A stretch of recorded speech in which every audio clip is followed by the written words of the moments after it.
బలం ఎటువంటిది అంటే, నేను చూడలేదు, రాత్రి సీతాన్వేషణం చేశానని ఎలా చెప్తాను? వాళ్ళంతటా వాళ్లే వీధుల్లో తిప్పుతున్నారు. లంకా పట్టణం యొక్క బలాబలాలు ఎటువంటివో చూస్తాననుకున్నారు. ఆయన్ని అలా తిప్పుతున్నారు. ఈలోగా కొంతమంది రాక్షస స్త్రీలు అశోకవనానికి పరిగెత్తారు.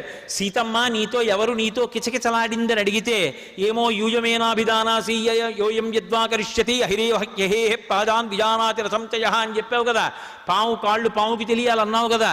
ఇప్పుడు ఆ కోతి తోకకి వస్త్రములు చుట్టి నెయ్యి పోసి అగ్నిహోత్ర సంస్కారం చేసి బంధించి రథంలో కూర్చోపెట్టి ప్రతి వీధిలో తిప్పుతున్నారని చెప్పారు. ఆ తల్లి వెంటనే అగ్నిహోత్రుణ్ణి ప్రార్థన చేసింది. యజ్జస్తి పరిశుశ్రూషాం యజ్జస్తి తీరితం తపః ఇది చాస్త్వేకపత్నీత్వం సీతో భవ హనూమతః ఇది కించిదనుక్రోశస్తస్య మయ్యస్తి ధీమతః ఇది వా భాగ్యశేషో మే సీతో భవ హనూమతః ఇది మాం వృత్త సంపన్నాం తత్సమాగమలాలసాం స విజానాతి ధర్మాత్మా సీతో భవ హనూమతః యది మాం తారయేదార్య సుగ్రీవ సత్యసంగరః అస్మాత్ దుఃఖాంబు సంరోధాత్ సీతో భవ హనూమతః. ఆ తల్లి తన పాతివ్రత్యాన్ని అడ్డుపెట్టింది. నేను ఎప్పుడూ రామచంద్రమూర్తిని తప్ప అన్యపురుషుణ్ణి మనసులో తెలియనిదాననైతే, నాకు ఇంకా భాగ్యశేషము మిగిలి ఉంటే, రామచంద్రమూర్తిని నేను కలవడం అనేటటువంటిది నా జీవితంలో నిజమైతే, సుగ్రీవుడు త్రికరణ శుద్ధిగా రాముడికి సహాయం చెయ్యాలనుకున్న మాట సత్యమైతే, నా కొరకని వచ్చి ఇంత కష్టపడుతున్నటువంటి ఆ హనుమ యొక్క తోకకు చుట్టబడి ఉన్నటువంటి వస్త్రములకు నెయ్యి వేసి వెలిగించబడినటువంటి అగ్నిహోత్రము చల్లబడుగాక. పంచభూతములలో ఏ భూతానికి ఉండేటటువంటి ధర్మం ఆ భూతానిదే. కానీ పాతివ్రత్య ధర్మం ముందు మిగిలిన భూతములు తమ ధర్మాన్ని ఆపేశాయి. అగ్నిహోత్రం చల్లబడిపోయి తోకకి వెన్న పెట్టినట్టుగా అయిపోయింది. వెంటనే స్వామి హనుమ అనుకున్నారు, అవునులే, నేను సముద్రాన్ని దాటుతుంటే మైనాకుడే వచ్చి ఆతిథ్యం ఇచ్చాడు, సురస ఆశీర్వదించింది. నన్ను సర్వకాలములయందు బ్రహ్మగారు, వాయుదేవుడు, అలాగే అగ్నిహోత్రుడు, నా తల్లి సీతమ్మ, నా తండ్రి రామచంద్రమూర్తి కాపాడుతుంటారు. నాకేమవుతుంది? తోక చల్లపడకుండా ఉండకుండా ఇంకోలా ఎందుకుంటుందనుకున్నారు. ఒక్కసారి ఆ కట్లు తెంచేసుకున్నారు. మేడలెక్కి ఆ అగ్నిహోత్రంతో ఉన్నటువంటి తోకని ఇలా ఎత్తి పట్టుకుని పరిగెడుతున్నారు. సూర్యుడి ముందు నిలబడిన సూర్యుడా అన్నట్టుగా ఉన్నారు. ఏ మేడలో నిప్పెట్టేస్తారో భయం. ఎక్కడ ప్రారంభం చెయ్యాలని చూశారు. అవప్లుత్య మహావేగ ప్రహస్తస్య నివేశనం అగ్నిం తత్రసి నిక్షిప్య శ్వసలేన సమోబలి. అందరికన్నా మహావీరుళ్ళ రావణాసురుడి ముందు పైకి లేచి నన్ను ప్రశ్న వేసిన ప్రహస్తుడున్నాడే, వాడింటిని కాల్చేయడంతో మొదలు పెడతానని ప్రహస్తుడి యొక్క భవనంలో పెట్టారు.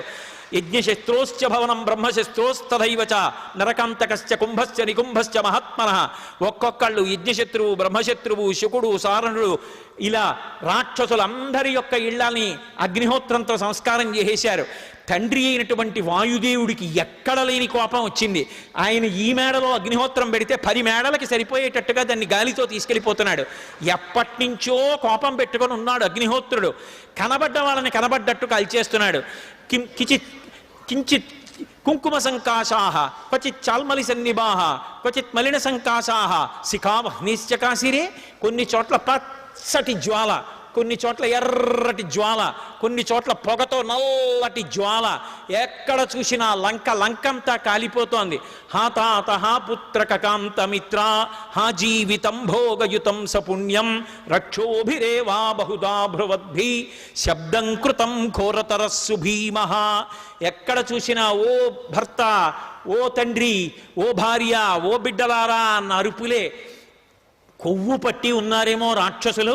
అగ్నిహోత్రుడు ఇలా ముట్టుకునేటప్పటికీ కొవ్వు అంటుకుపోతోంది. వీపులు అంటుకుపోయి, గుండెలు అంటుకుపోయి, లంకాపట్టణం కోటలు, బురుజులు, మేడలు అగ్నికి కాలిపోయి పెద్ద పెద్ద ధనులతో విరిగి కూలి పడిపోతున్నాయి. ఎక్కడ చూసినా ఆర్తనాదాలు. ఒక్క విభీషణుడి భవనం వంక చూశారు. ధర్మం చెప్పిన మహానుభావుడు కాబట్టి ఎవడు ధర్మాన్ని మాట్లాడాడో వాడి యొక్క గృహాన్ని కాల్చకూడదు, దోషం వస్తుందని చెప్పి విభీషణ భవనాన్ని మాత్రం విడిచిపెట్టేశారు. తిన్నగా ఒక్కసారి ఆకాశంలోంచి చూశారు. లంకంతా కాలిపోతోంది. అందరూ ఆర్తనాదాలు చేస్తున్నారు. శోకవన్హింజనకాత్మజాయా ఆదాయ తైనైవ దదాహ లంకాం నమామితం ప్రాంజలిరంజనీయం. ఆ సీతమ్మ తల్లి కంటి వెంట పడ్డటువంటి బాష్పధార భూమి మీద పడి భూమి కాలిపోకుండా ఆమె బాష్పధారని అగ్నిహోత్రం చేసి లంకని కాల్చి భూమి భూమిని కాపాడి ఆ పైనుంచి చూసి పరమ సంతోషాన్ని పొందారు. మా రాముడితో విరోధం పెట్టుకున్నందుకు, సీతమ్మను అపహరించినందుకు తగిన శాస్తి చేశానని తిన్నగా వెళ్ళి సముద్రపు టొడ్డున దిగి తోకని సముద్రంలో ముంచి అగ్ని చల్లార్చుకున్నారు.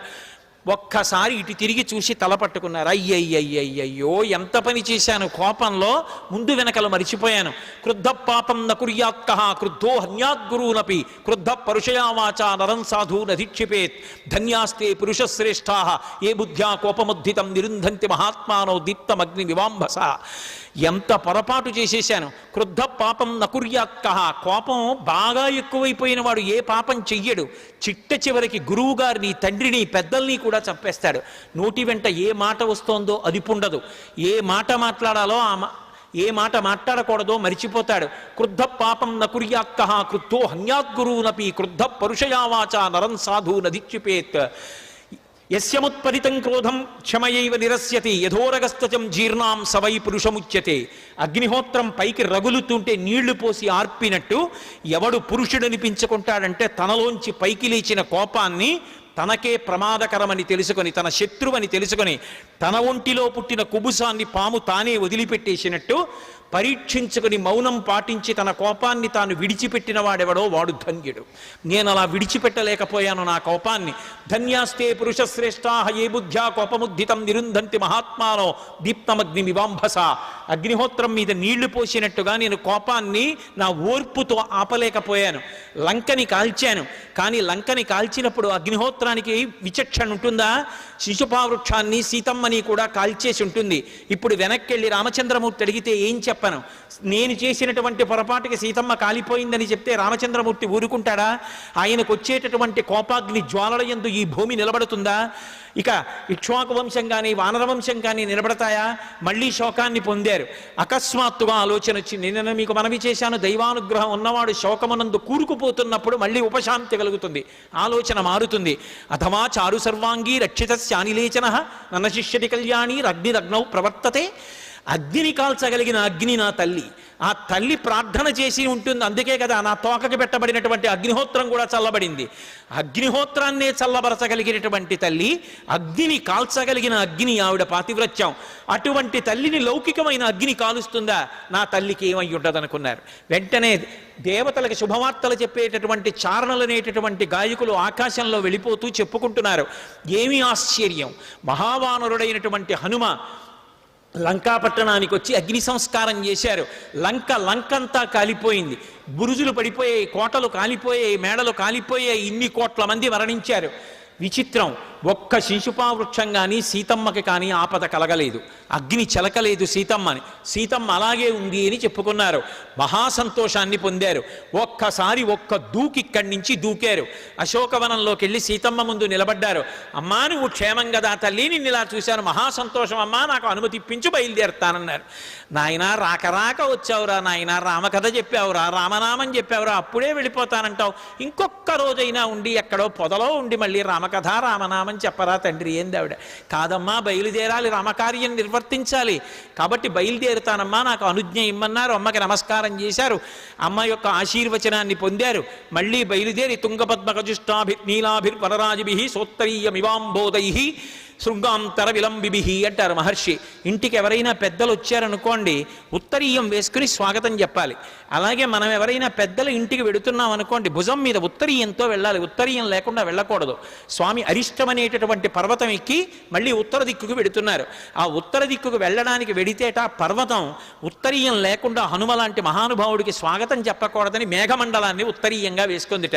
అందుకని చెప్పి సోత్తరీయమివాంబోధై శృంగాంతర విలంబిభి. ఎంత సౌందర్యం, ఎంత ధర్మం! ఎక్కడెక్కడ అవకాశం ఉంటే అక్కడక్కడ అద్భుతాలు ఆవిష్కరిస్తారు మహర్షి.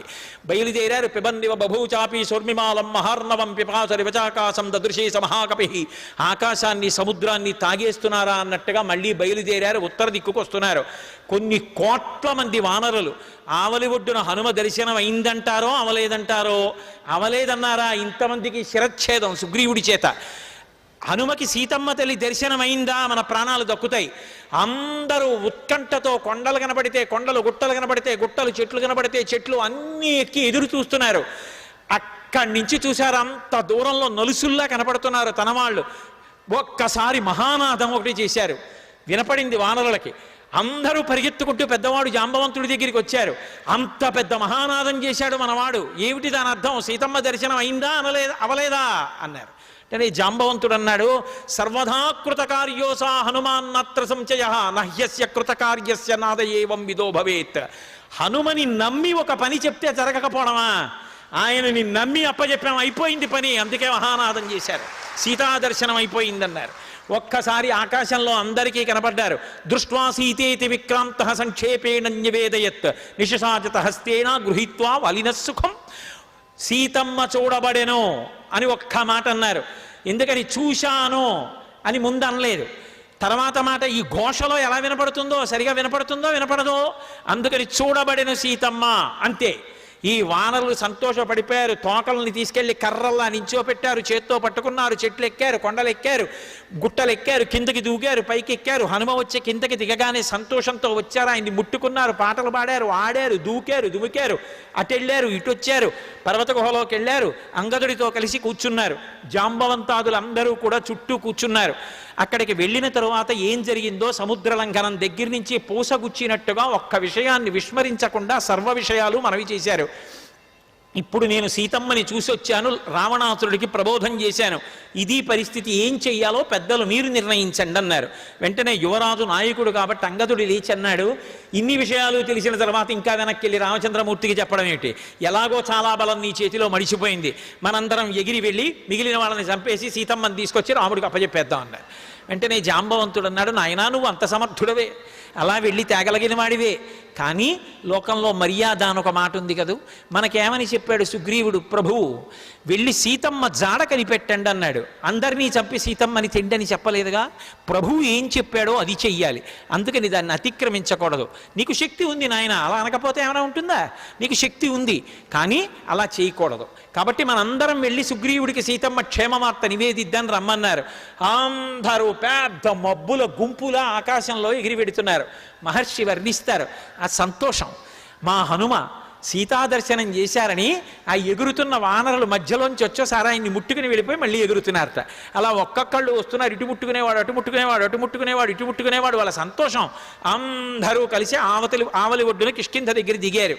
దిగిన తరువాత అక్కడ మధువనము అని ఒక వనం ఉన్నది. దాన్ని దధిముఖుడు అని సుగ్రీవుడి మేనమామ పెద్దవాడు కాపలా కాస్తుంటాడు. అది బ్రహ్మగారి వరం చేత వచ్చినటువంటి వనం.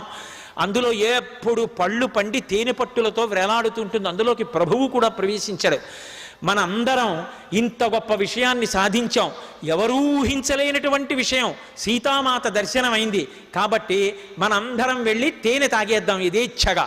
అప్పట్లోనే ఈ పార్టీలు ఉన్నాయన్నమాట. మొదటి పార్టీ బహుశా మధువన భంజనంతో ఎలా ఉంది అని వానరములన్నీ కూడా మధువనంలోకి వెళ్ళాయి.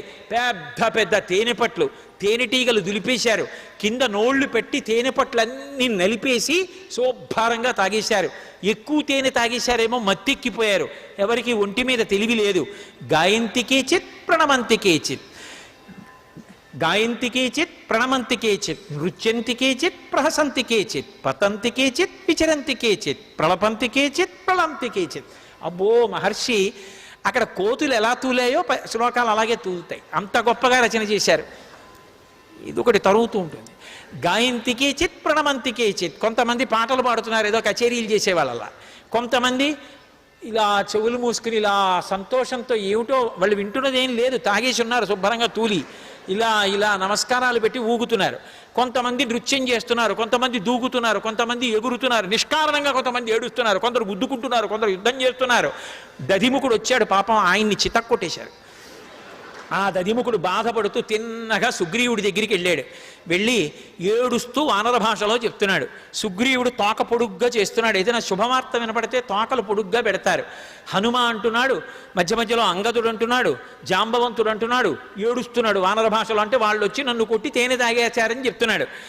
ఇక మిగిలిన వాళ్ళు వాళ్లే దక్షిణ దిక్కుకు వెళ్ళిన వాళ్ళు. ఏమిటో ఏడుస్తున్నాడు, ఏదో చెప్తున్నాడు. ఈయనేమో పోని ఈయన ఏడవడం అనేసి తోక పెంచుతున్నాడు. ఈయనకి సంతోషంగా ఉంది. భాష మనకు అర్థం కాదు. అసలు ఏమిటి గొడవ అని అడిగాడు లక్ష్మణస్వామి. అడిగితే మధువనంలోకి ఎవరూ ప్రవేశించరు.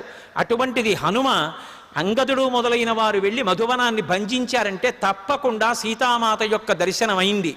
హనుమకి తప్ప ఎవరికి అవుతుంది? మహాప్రాజ్ఞుడు, ఆయనకే ఉంటుంది ప్రభువు గౌరవాన్ని నిలబెట్టగలిగిన వాడు హనుమ ఒక్కరే అన్నారు. వెంటనే ఆజ్ఞగా చెప్పండి, వానరులందరినీ ప్రవేశపెట్టండి అన్నారు. వెళ్ళి చెప్పారు. గబగబా వాళ్ళందరూ ముఖాలు కడుక్కున్నారు, నోళ్లు పుక్కిలించారు, తిన్నగా వచ్చి సుగ్రీవుడి ముందు కూర్చున్నారు. కూర్చుని మళ్ళీ విన్నారుగా హనుమ దగ్గర ఎలాగో ఇప్పుడు నేను చెప్పేసినట్టే చెప్పేశారు అందరూ. ఇలా వెళ్ళారు, ఇలా సొరసొచ్చింది, సింహికొచ్చింది, ఏదో మైనాకుడు వచ్చాడు, ఈ కథలన్నీ చెప్పేశారు. రండి రామచంద్రమూర్తి దగ్గరికి ఎడదామని ప్రశ్రవణ పర్వత శిఖరం మీద కూర్చున్న రామలక్ష్మణుల దగ్గరికి వెళ్ళారు. వచ్చేసి అందరూ హనుమ దగ్గర విన్నారు కాబట్టి అందరూ చెప్పేశారు. సీతమ్మని చూసాం, ఇలా ఉంది అలా ఉందని. రాముడికి తెలీదు, ఆయన మహాప్రాజ్ఞుడు. సీతమ్మ నాయందెట్లున్నది అని అడిగారు. హనుమని వెనక పెట్టి వీళ్ళు మాట్లాడుతున్నారు. వీళ్ళందరూ పక్కకి తప్పుకుని హనుమ నువ్వు వచ్చి చెప్పు, ఈయనండి చూసిందన్నారు. ఎందుకని? అప్పటి వరకు ఆయన్ని వెనక్కి పెట్టారు. ఆ ప్రశ్నకి జవాబు ఆయనే చెప్పాలి. ఆయన ఎంత గొప్పగా చెప్పారు. మహాప్రాజ్ఞుడు బుద్ధిమతాం వరిష్టం శ్రుత్వాతు వచనం తేషాం హనుమాన్ మారుతాత్మజ ప్రణమ్య శిరసాదేవ్యై సీతాయైతాం ద్విషం ప్రతి. ఒక్కసారి దక్షిణ దిక్కుకు తిరిగి సీతమ్మ ఉన్న దిక్కుకు తిరిగి ఒక నమస్కారం చేశారు. నా చేత నమస్కరింపబడవలసిన రీతిలో బహుసంస్కారవంతంగా శీలవతి అయి నీ యందు పరమభక్తితో సీతమ్మ ఉన్నది. నోటితో చెప్పకుండా నమస్కారంతో చెప్పారు. నియతాం అక్షతాం సీతాం రాఘవాయన్యవేదయత్ రామ సుగ్రీవియో సఖ్యం శృత్వా ప్రీతి ముపాగత. నీకు సుగ్రీవుడికి స్నేహం కలిగిందని, తొందరలో నువ్వు వస్తామని తెలిసి ఎంతో సంతోషం పొందింది. ఆవిడ యొక్క శోకం అంతా పోయింది. కానీ తన కోసమని చెప్పి నువ్వు శోకిస్తున్నావన్న మాట విని మాత్రం శోకిస్తోంది అని తన గొప్పతనాన్ని కానీ తాను అవన్నీ సాధించిన విషయాలు కానీ ఎక్కువ వర్ణించరు. పెద్దల దగ్గర మాట్లాడేటప్పుడు తన గొప్పతనాన్ని చెప్పుకోకూడదు, పరమలఘువుగా మాట్లాడతారు. వానరులతో మాట్లాడినప్పుడు పూసగుచ్చినట్టు చెప్పారు అన్నీ. రాముడితో సుగ్రీవుడితో అలా చెప్పరు. ఏదో పైన చెప్పి సీతమ్మ ఎలా ఉందో చెప్పారు. ఆమె పాతివ్రత్యం చెప్పారు. ఎంత తేజస్సుతో ఉందో, ఎంత ఉపవాసం చేస్తోందో, రాముడి కోసం ఎంత నమ్ముకు బ్రతుకుతోందో చెప్పారు. చెప్పి ఒక మాట అన్నారు. తతో మయా వగ్బిదధీన భాషిత శివాభిరిష్టాభిరభిప్రసాదిత జగామ శాంతిం మమ మైథిలాత్మజ తవాపి శోకే న తథాపి పీడిత. సుందరకాండ తత్తుతో ప్రారంభమై తత్తుతో పూర్తయిపోతుంది. తతో రావణనీతాయా సీతాయా శత్రుకర్షణ తో మొదలై తతో మయా వగ్బిదధీన భాషిత. నేను చెప్పిన మాటల చేత సీతమ్మ యొక్క శోకము తొలగిపోయినది. వాక్కు ఉన్నవాడు మనుష్యుడు. వాక్కు చేత ఎంతమందికి శాంతినివ్వచ్చో, ఎంతమంది జీవితాలు దిద్దవచ్చో